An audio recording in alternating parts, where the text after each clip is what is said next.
Thank you very much, my fellow Americans. I am very proud to announce today that we have reached a deal to end the shutdown and reopen the federal government.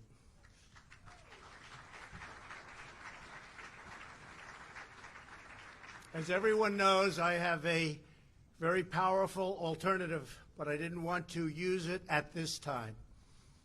Hopefully it will be unnecessary. I want to thank all of the incredible federal workers and their amazing families who have shown such extraordinary devotion in the face of this recent hardship. You are fantastic people. You are incredible patriots.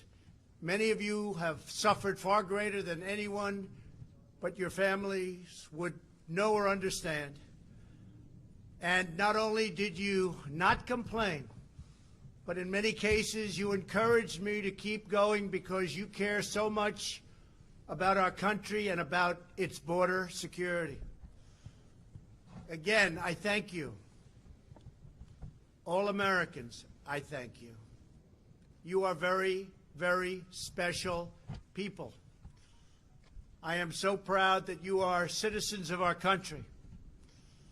When I say make America great again, it could never be done without you.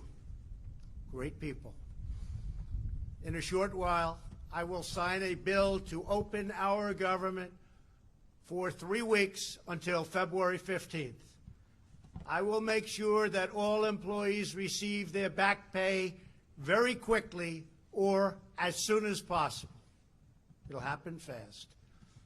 I am asking Senate Majority Leader Mitch McConnell to put this proposal on the floor immediately.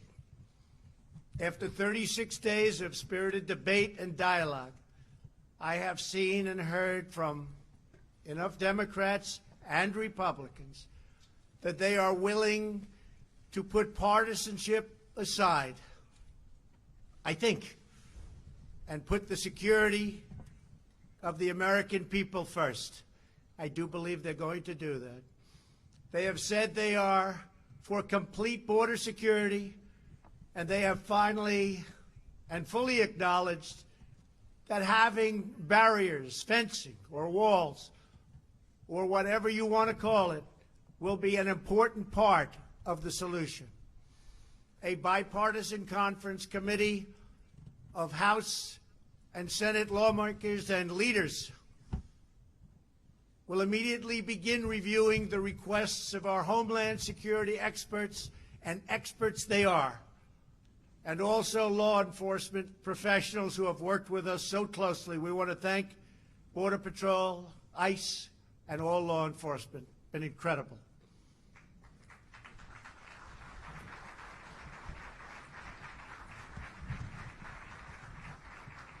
Based on operational guidance from the experts in the field, they will put together a Homeland Security package for me to shortly sign into law.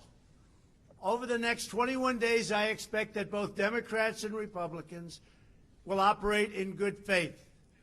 This is an opportunity for all parties to work together for the benefit of our whole beautiful, wonderful nation.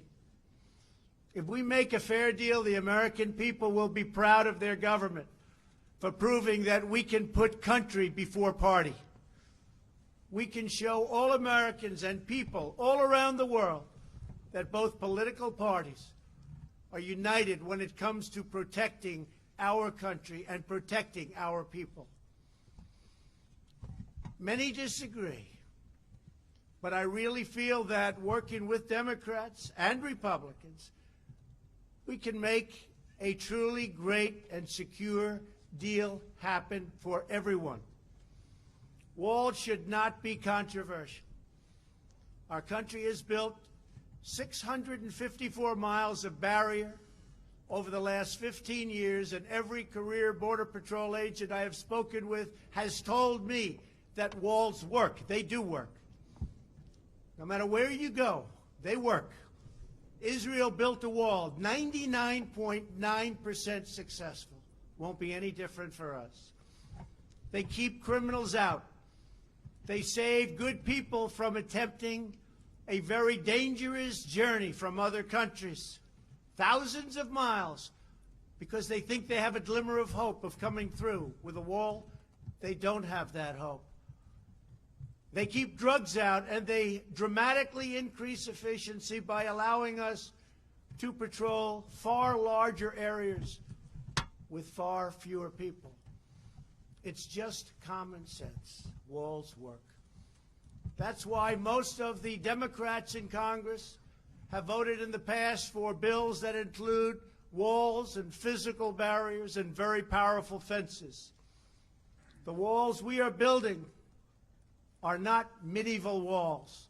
They are smart walls designed to meet the needs of frontline border agents and are operationally effective. These barriers are made of steel,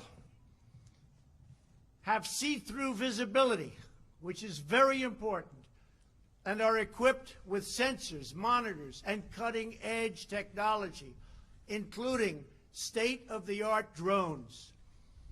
We do not need 2,000 miles of concrete wall from sea to shiny sea. We never did. We never proposed that.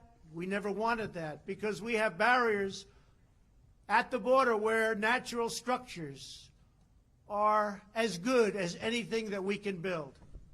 They're already there. They've been there for millions of years. Our proposed structures will be in predetermined high-risk locations that have been specifically identified by the Border Patrol to stop illicit flows of people and drugs. No border security plan can ever work without a physical barrier. Just doesn't happen. At the same time, we need to increase drug detection technology and manpower to modernize our ports of entry, which are obsolete. The equipment's obsolete. They're old. They're tired. This is something we have all come to agree on and will allow for quicker and safer commerce. These critical investments will improve and facilitate legal trade and travel through our lawful ports of entry. Our plan also includes desperately needed humanitarian assistance for those being exploited and abused by coyotes, smugglers, and the dangerous journey north. The requests we have put before Congress are vital to ending the humanitarian and security crisis on our southern border. Absolutely vital. Will not work without it. This crisis threatens the safety of our country and thousands of American lives. Criminal cartels, narco-terrorists, transnational gangs like MS-13, and human traffickers are brazenly violating U.S. laws and terrorizing innocent communities. Human traffickers. The victims are women and children, maybe to a lesser extent, believe it or not, children.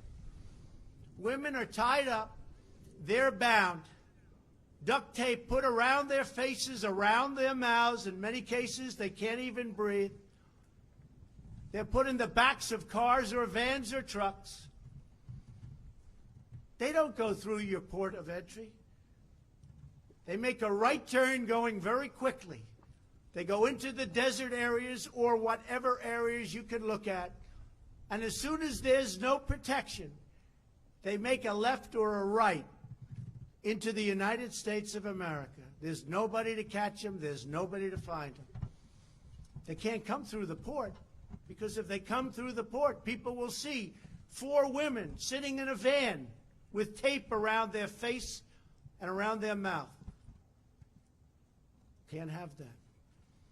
And that problem, because of the internet, is the biggest problem.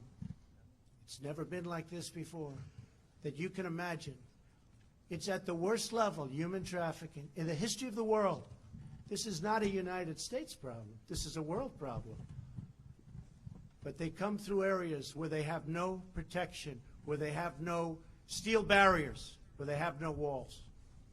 And we can stop almost 100% of that.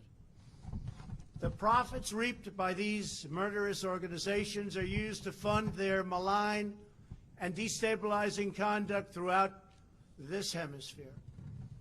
Last year alone, ICE officers removed 10,000 known or suspected gang members like MS-13 and members as bad as them. Horrible people, tough, mean, sadistic.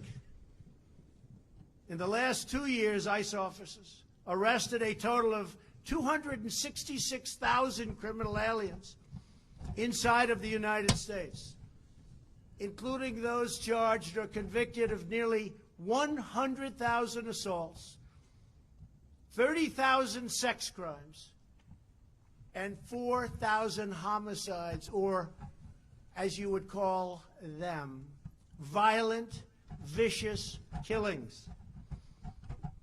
Can be stopped. Vast quantities of lethal drugs, including meth, fentanyl, heroin, and cocaine, are smuggled across our southern border and into U.S. schools and communities. Drugs kill much more than 70,000 Americans a year and cost our society in excess of $700 billion. The sheer volume of illegal immigration has overwhelmed federal authorities and stretched our immigration system beyond the breaking point.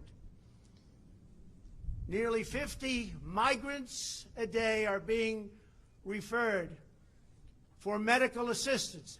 They are very, very sick, making this a health crisis as well. It's a very big health crisis. People have no idea how big it is unless you're there.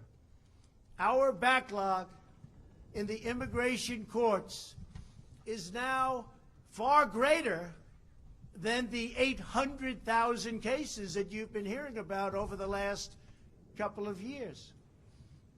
Think of that, though. 800,000 cases because our laws are obsolete. So obsolete.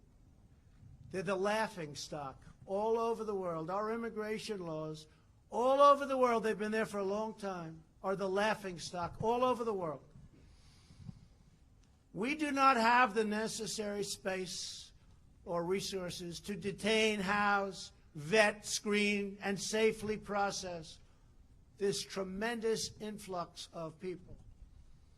In short, we do not have control over who is entering our country, where they come from, who they are, why they are coming.